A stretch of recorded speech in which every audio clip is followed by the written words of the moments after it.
o que a gente tem de estudo de arqueologia que comprove os tempos bíblicos ou esses grandes momentos que a gente viu relatados na Bíblia?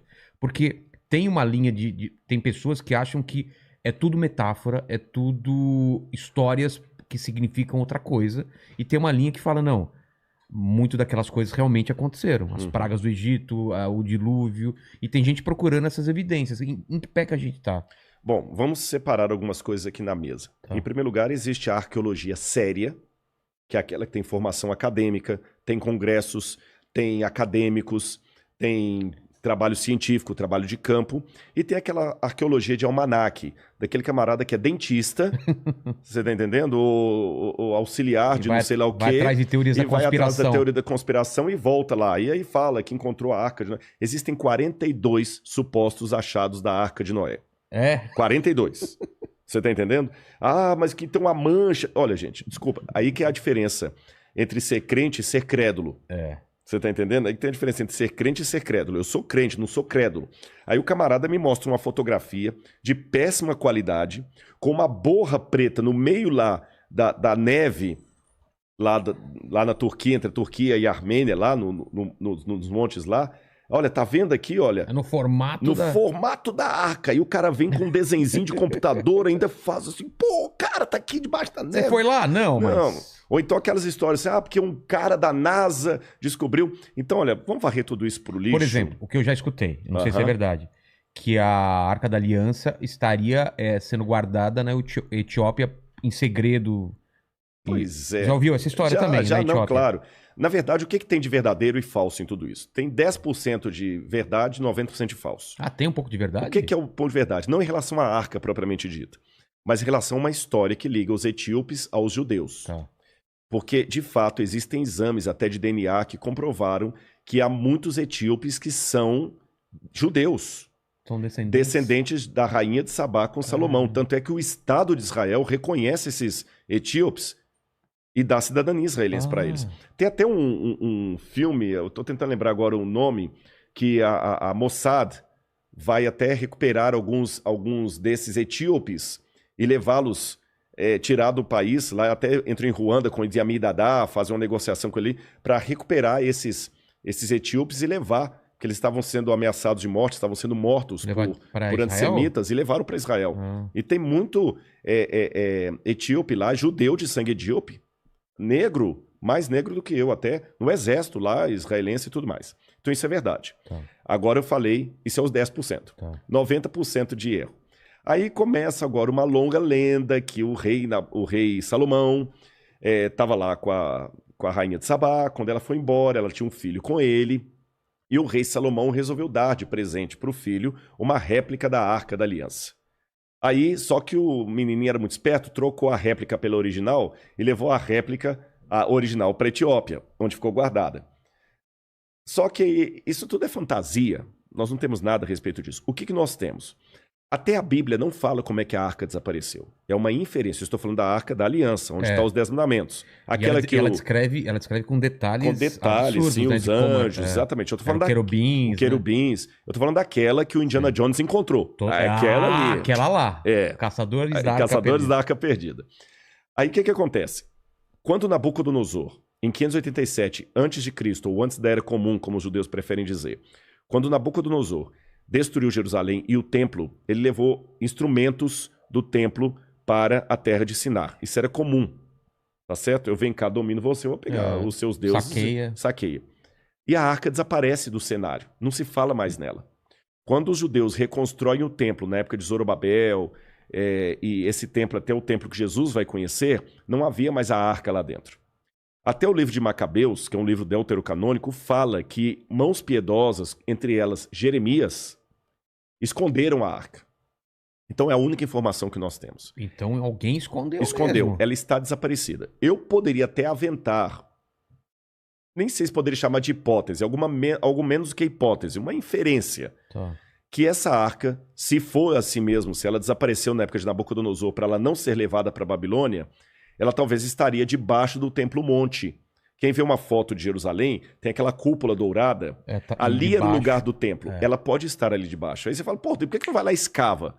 Pô, que eu não quero proclamar a Terceira Guerra Mundial. Exatamente. Só isso. O lugar é sagrado dos muçulmanos. De onde Maomé Nossa, foi assunto ao paraíso. Treta. Não pode. Você entendeu? Eu, de certa forma, escavei o Templo Monte. Ei. Mas como? Eu vou revelar aqui. Uma colher, né? Não, foi, mas é que tem... E a minha esposa também, ela participou disso comigo. Os próprios administradores do Templo Monte ali, que são árabes, jordanianos, eles começaram a fazer uma reforma estrutural lá na Mesquita de Al-Aqsa e também no Domo da Rocha, clandestino. E eles tiravam caminhões e caminhões de entulho dali de madrugada. E levavam esse entulho e jogavam lá perto do Monte Scopus, lá perto da Universidade Hebraica. Um universitário, para fazer jus aqui ao mandíbula. Ao mandíbula. Olha a importância do universitário, viu? O nome que aparece é do doutor lá, mas o universitário que ajudou.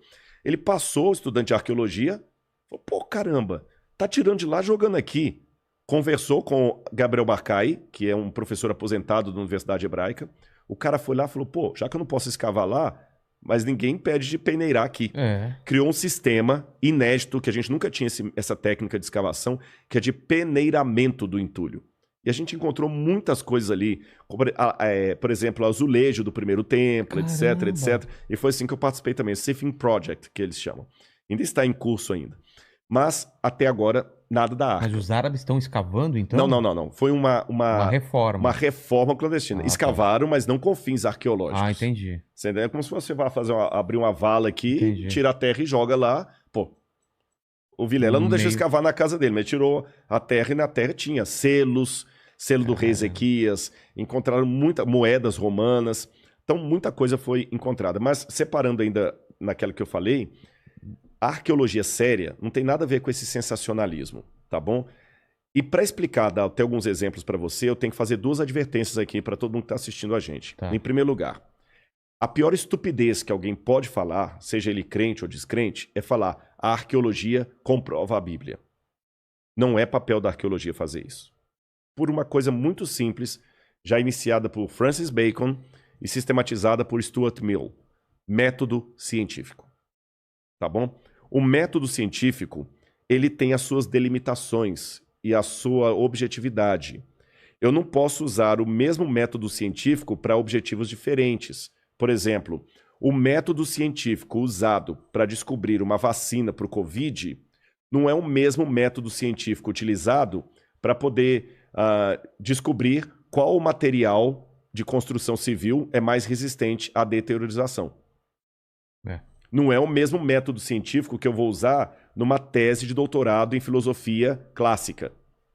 Tá certo? São métodos diferentes. Então, se eu estou estudando Freud e a psicanálise, eu vou usar um método. Se eu estou usando estruturas em construção de engenharia civil, é outro método. Se eu estou estudando parasitose, vou dar um exemplo, outro método. Um exemplo real.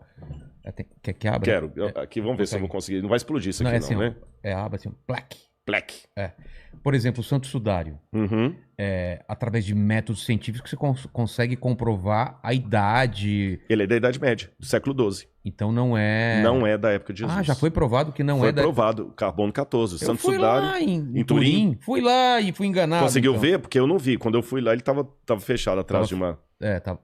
ficava fechado, mas acreditei no que... O Santo Sudário não é... Já foi comprovado, então? Já, ele é do século XII. Ele é do século XII. Mas foi forjado? Forjado. E aquele que está ali no Santo Sudário, nem morto ele estava, porque o sangue está escorrendo. E quando o morto morre não tem, né? Morto fazer outra coisa, né? O sistema circulatório para de funcionar e o sangue não escorre. Ele está com a mão assim, está escorrendo. Então tem vários elementos ali que mostram. Então, o método científico é diferente do que você vai usar para... Você deu um exemplo bom aí, para datação, etc. Então, o que acontece? Por uma questão de método, eu não vou poder, pela arqueologia, provar, por exemplo, que Maria era virgem quando deu à luz a Jesus. Que Jesus ressuscitou. Isso é sandice. Você entendeu? É querer usar gasolina de avião para carro. Não funciona. Então, não posso falar assim, a arqueologia comprova a Bíblia. Se alguém fala isso, ele não está sendo acadêmico.